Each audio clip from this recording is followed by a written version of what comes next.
Se me había pausado la grabación. Detrás de cada maquinaria lo que hay es una... a ver, vuelvo.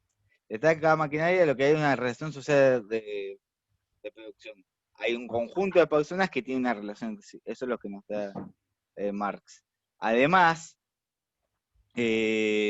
podés nombrar concepto de dialéctica, que la dialéctica en realidad plantea que, así como decía esa teoría de poder, bueno, es en el triángulo donde tenés en los dos vértices de abajo una tesis y una antítesis. ¿Qué es esto?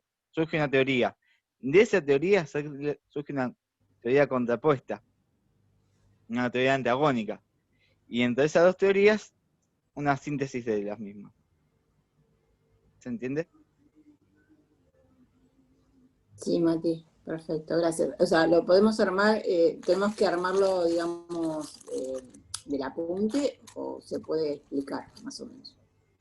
La idea del cuadro sinóptico, cuadro conceptual, red o mapa conceptual, es... Porque es bastante largo, ¿viste? El texto y Claro, pero la idea no es entonces, que tengan un amplio desarrollo, sino sí. palabras claves.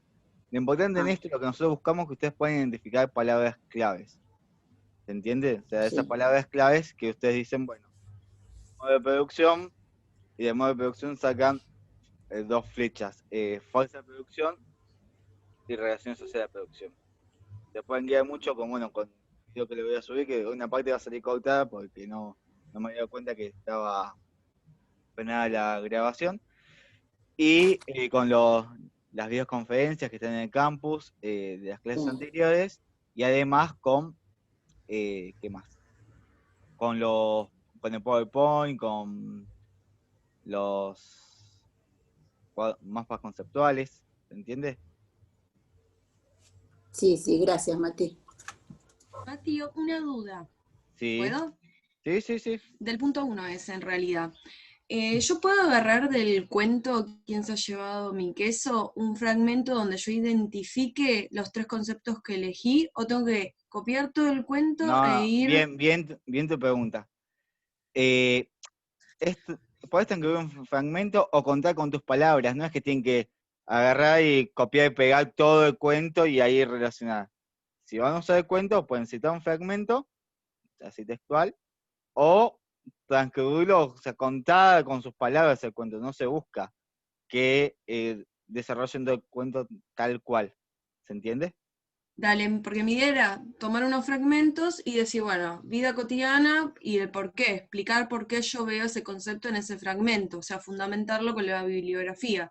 Pero mi duda era si tenía que transcribir todo el cuento o si solamente los fragmentos que voy eligiendo donde yo identifico el concepto. Ujú. Listo. Dale, gracias. No, por favor. Em,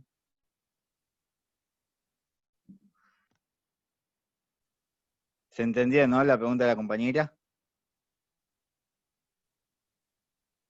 Sí, sí, sí. Sí, sí, no, uno puede hacer, contar más o menos con su palabra el cuento y que no sea tan extenso e ir identificando este, sentido común, todas esas cosas que se piden. Ujú.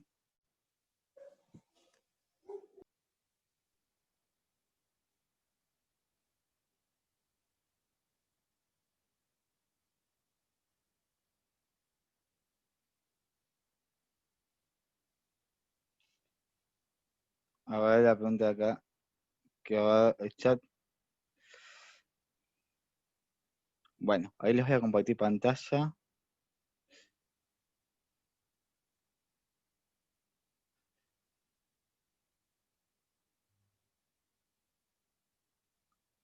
A ver, vamos a ir primero con el punto 1, que es un poco, creo que le habías mostrado, sí, le habías mostrado este cuadro de la clase pasada, pero para retomar conceptos. Jacques Lacan, un psicoanalista, si bien no es un autor que vemos de la cátedra, a veces lo citamos como para explicar algunos conceptos, va a plantear que los seres humanos somos sujetos sujetados a hilos invisibles, ¿no? ¿Y qué significa esto? Esto tiene que ver con lo que planteaba Horacio hace 2 semanas aproximadamente, que, es más, al inicio de clase, ¿qué está primero? ¿El hacer o el pensar? Y él decía que si tuviésemos una clase por Zoom o una clase presencial, muchos van a decir, no, está primero el hacer porque primero hago, después pienso, otros dicen el pensar porque uno piensa y después hace.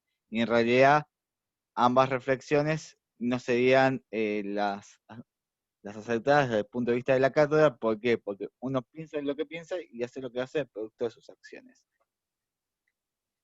Y eso, pensamiento, se va construyendo en una red de interacción a través de los vínculos. Pero ¿dónde se generan esas redes de interacciones? En el proceso de socialización. Esa socialización primaria, que es el primer contacto en la madre, donde está, dicen, palabras textuales de Bacon y Luma, plantean, constituye la base para la conversión de los propios semejantes y del mundo en cuanto a la realidad significativa social. La socialización secundaria, están los vínculos, depende del estatus del cuerpo de conocimiento, y se trata dentro del universo simbólico en conjunto. ¿Qué quiere decir esto? Que la asociación secundaria se va a hablar trazado del lenguaje, como creo que a Maya la que me planteaba, no, ahora no me acuerdo quién me planteó, Melanie creo que era, ahí está. Lo de proceso de socialización que se ve relacionado a lo largo de relatos, se lo puede ir relacionando, y efectivamente. ¿Por qué? Porque vos te vas socializando constantemente, desde que naces hasta hasta un punto donde nunca quisiera llegar, ¿no? Pero vuelvo. Entonces la socialización primaria es desde que uno nace hasta los 6 años. Y desde ahí hasta que uno muere es la asociación secundaria. La asociación objetiva tiene que ver con el contexto en el que el sujeto nace, en que la persona nace. Entonces, y ese contexto se refiere al espacio, al lugar, al tiempo, en qué año, y a la clase social. Que esa clase social es la que te va a determinar objetivamente tu socialización. Porque no es lo mismo nacer en el 95, en Merlo, siendo clase alta, que es el 95 en Merlo, siendo clase baja. Por más que los dos vivan en el centro de Libertad, en el centro de Padua, o sea, en la ciudad que ustedes pongan como ejemplo, ¿no? Ya la clase social te condiciona, porque seguramente, porque en la realidad es que van a tener, esas dos personas van a tener distintas posibilidades a lo largo de la vida. ¿Se entiende?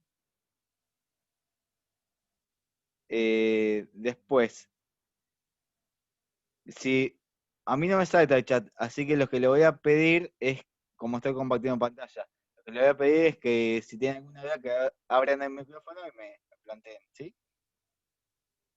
Después tenemos lo que es el concepto de sentido común, que está basado en prenociones.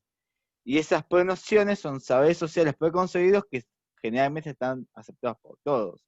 Es como el mito, que ahora vamos a la pantalla para el otro lado y vamos a explicar un poco lo del mito.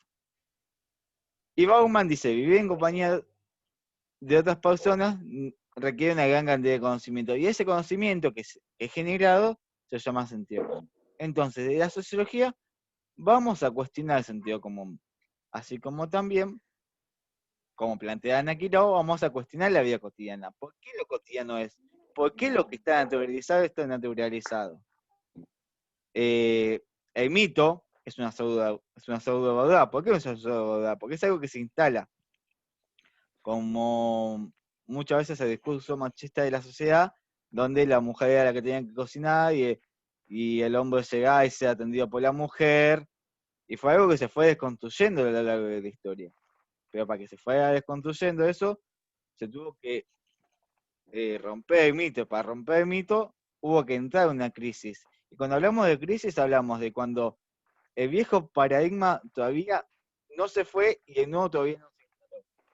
Como que vos no sabés de cómo contradecirte eso. Les pongo un ejemplo. Muchos y muchos de ustedes sabrán que yo estoy en la militancia estudiantil, y cuando yo empecé a participar en política, en mi familia a muchos no les gustó porque tenían de la política como medio desnostada, una palabra mala, y eso a mí me hizo entrar en crisis para decir, bueno, entre lo que yo quería hacer y lo que el pensamiento de familia. Y yo desmitifiqué eso diciendo, no, si yo entro a la política por una cuestión, con un fin solidario, de ayudar al prójimo, de ayudar a los demás, de ayudar a las demás personas. Cuando yo rompí con la crisis, ahí desmitifiqué. Ahora, puede pasar como en cuando el timoneda, no es natural de la vida cotidiana, donde el timoneda en realidad es como que empieza a entrar en crisis, pues continúa con su vida cotidiana. Entonces no termina de identificarlo. Entonces, Ana Quiroga critica la vida cotidiana, critica lo establecido. ¿Se entiende hasta acá? Y Mati, muy claro. Bueno, si les parece, si no hay dudas con este punto, paso al mapa conceptual de la unidad 2 y vamos desarrollando y después dejo compartir pantalla si veo el chat. ¿Sí? Dale, Mati. Sí, sí, está perfecto. Bueno, vamos a hablar del capítulo 2 de Rubén Zorrilla, del mundo feudal y el surgimiento de la burguesía. Él habla del comercio, de la ruta de circularidad, la ruta de cambio, vamos a poder decir, digamos, donde grandes civilizaciones conformaban variedades de feudalismo, en el que nobles, militares y sacerdotes construyeron una cúspide estratificación de poder. Esa cúspide de estratificación de poder es lo que yo les mencioné esa teoría hace un rato. Después, en todas las civilizaciones antiguas que alcanzaron complejidad política, económica, existieron mercaderes. El político central es débil. Bueno, igual esto lo tienen ahí en el campus. Pero quiero tomar estos mapas conceptuales para poder explicar un poco la relación. Después, fuente de reactivación comercial, el renacimiento de la economía rinaria y del proceso de secularización, este proceso de cambio de la sociedad tradicional a la sociedad moderna.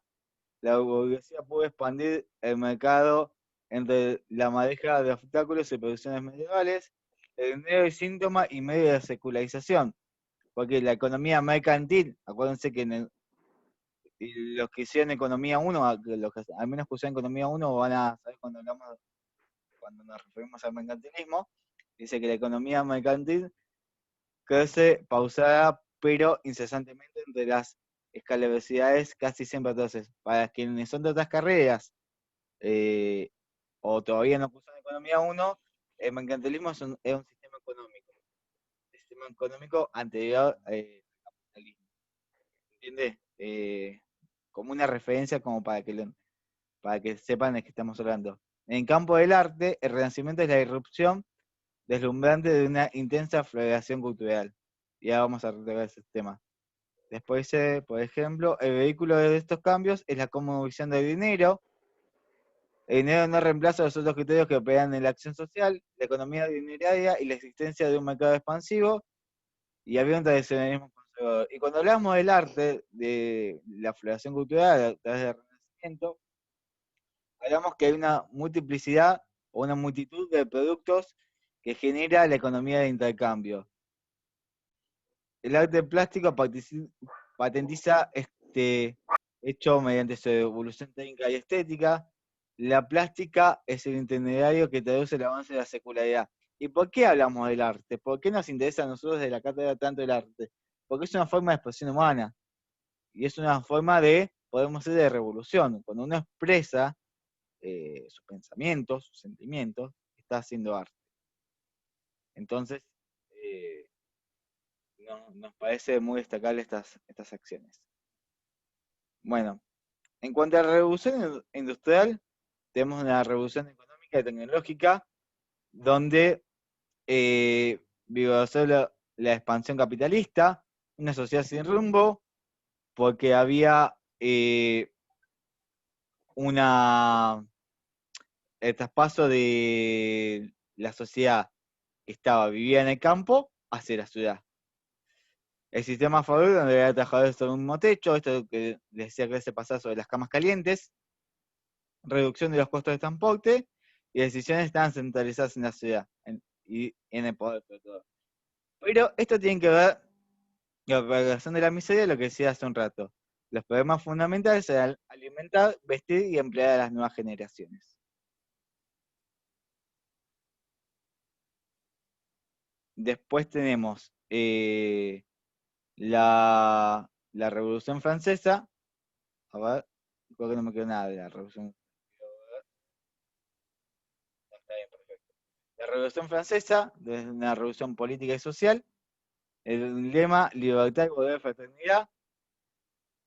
Que los resultados fueron opuestos a los que se esperaba. La monarquía fortalecía con el desarrollo de la economía burguesa. Esta monarquía, digo que ya era una monarquía constitucional. Los líderes de la Revolución Francesa identificaron la libertad con la erradicación del mal, plantea el autor, y la Revolución Francesa y la sociología. Y acá es importante que me voy a detener. Bueno,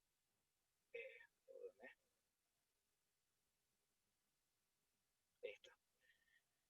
Un cambio social, posible destrucción de la sociedad existente. Augusto Comte realizó indicaciones en las cuales confluyen horizontes llamativos de la segunda mitad del siglo XVII. Comte tenía ítem saber para poder, y el saber es conocer las leyes de desarrollo histórico. Saint-Simon proclama la necesidad de crear una ciencia del hombre, una ciencia de las sociedades. Saint-Simon es considerado un sociólogo. Y acá lo importante de Comte también es que dice que al crear el nombre de esta ciencia puso énfasis en su autonomía teórica y metodológica. ¿Sí? Después Durkheim, otro sociólogo de consenso, habla de hecho social, los tipos de solidaridad orgánica, solidaridad mecánica, los tipos de suicidio, altruista, egoísta, anémico y fatalista, y la anomia, que es la ausencia de normas. Y por último, Marx, que de acá tiene modo de producción, la situación social, la estructura social, la conjuntura, la clase social, tenemos la fuerza de producción y las relaciones de producción, que eso también salen desde el modo de producción. La conciencia de clases. ¿Qué es la conciencia de clases? Es que una persona esté situada en la clase correspondiente, podemos decir, y qué elementos te dan para que vos analices si estás en una clase social adecuada o no a tu situación. No solamente a tu situación económica, a tu nivel de ingresos, podemos decir económicamente a tu nivel de egresos. O Porque nivel cultural. el nivel cultural también, ese, sí. El nivel cultural, el nivel educacional, el académico, hay un montón de factores. O sea, el nivel cultural también influye mucho en qué clase social va a estar ubicado. Así como Weber planteaba el concepto de anomia, Marx va a plantear el concepto de alienación, que uno está alienado de sus fuerzas de trabajo, está despojado de sus fuerzas de trabajo. Y esto viene en concepto del alguien, del extraterrestre, que está por fuera está despojado, básicamente despojado de su fuerza de trabajo. La dialéctica, bueno, es esto que explicaba de la tesis, antítesis y síntesis. Y la plusvalía, que es ese plus con el que se queda el trabajador. Bueno, acá me dicen el Zoom que queda menos de 10 minutos. Yo no tengo ningún problema en retomar y con el mismo link, cuando se corte, a los 5 minutos iniciamos. Eso depende de ustedes. Si ustedes quieren, continuamos y bueno, pues, seguimos grabando. O sea, se van a subir 2 videos la clase. Díganme ustedes. Bueno, David, vos que preguntás No hay problema, cuando se corte nos volvemos a conectar. No hay si problema. quieren, sí. David, vos que Sí, yo me sumo. preguntabas del punto 1, ¿se entendió?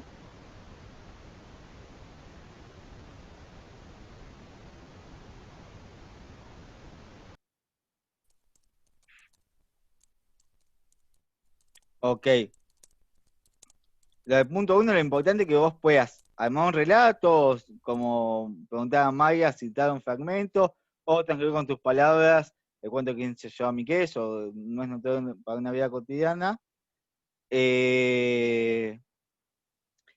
Y ahí identificar los conceptos, ¿sí?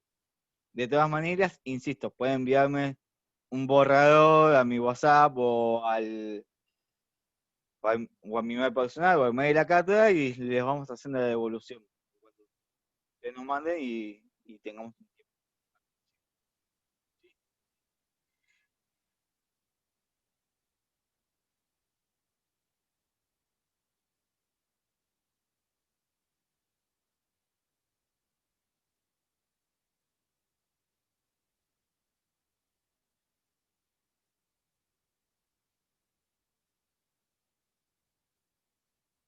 ¿Alguna duda hasta acá? Si no, si les parece, lo que vamos a hacer es cortamos la. A ver. Dale, Julia, no hay problema.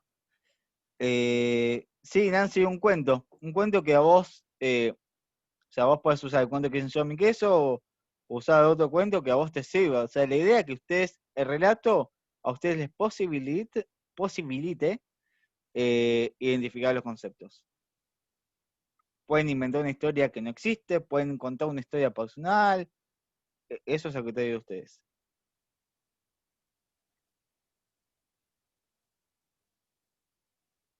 La crisis, vuelvo a este concepto, es cuando yo les pondría mi ejemplo de militancia, pero pueden haber distintas cuestiones.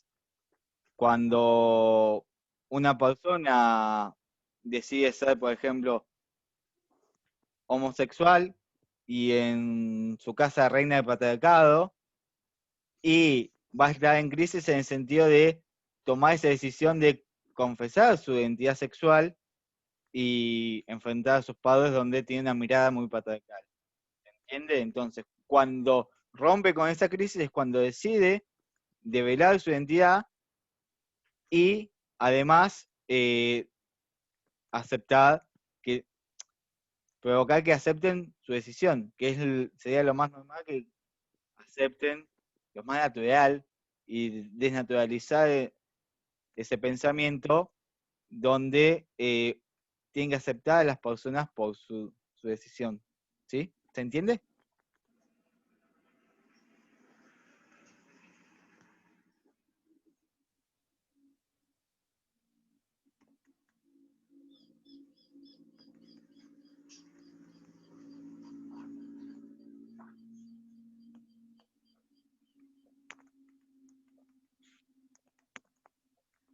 Subjetividad. La subjetividad es esa filmadora, es esa mirada que a nosotros en realidad es la construcción de esa mirada que nosotros tenemos sobre la realidad. Tu subjetividad vos te hace pensar sobre determinados hechos de una manera distinta. Sobre este tema que planteaba recién, sobre la política, sobre la educación pública, de un montón de cuestiones. Podés poner el ejemplo que vos quieras. Volviendo al cuento de queso, la subjetividad de uno de los liliputienses, de una de las personitas, era que el queso siempre debe estar en la estación Q. Entonces, está cerrado, es como que las cosas se mantienen en su lugar. Esa mirada subjetiva de esa personita, de ese liliputiense, no le permitía ver más allá. Es como el famoso dicho, vos ves el árbol y no ves el bosque. Quiere decir que no ves lo que hay más allá del horizonte.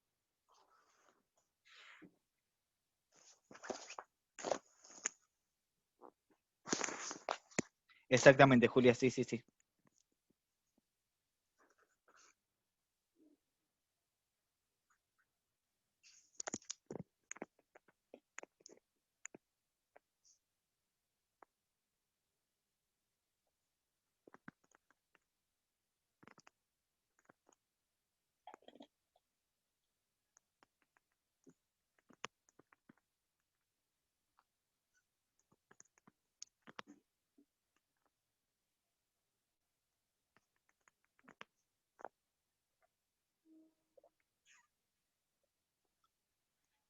Sí, sí sé, pero lo voy a retomar ahora.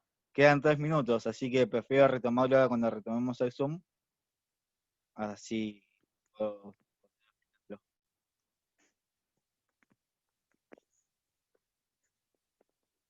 Ahora lo retomamos. Sí, Cami, decime. Ahí vi que levantaste la mano.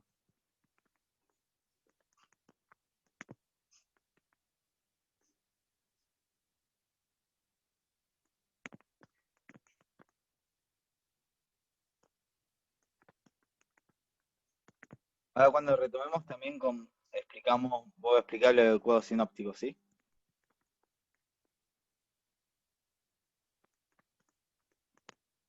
Si les parece, finalizo la sesión ahora, porque quedan menos de 3 minutos, así podemos aprovechar más la segunda sesión, ¿sí? Bueno, No hay problema. perfecto.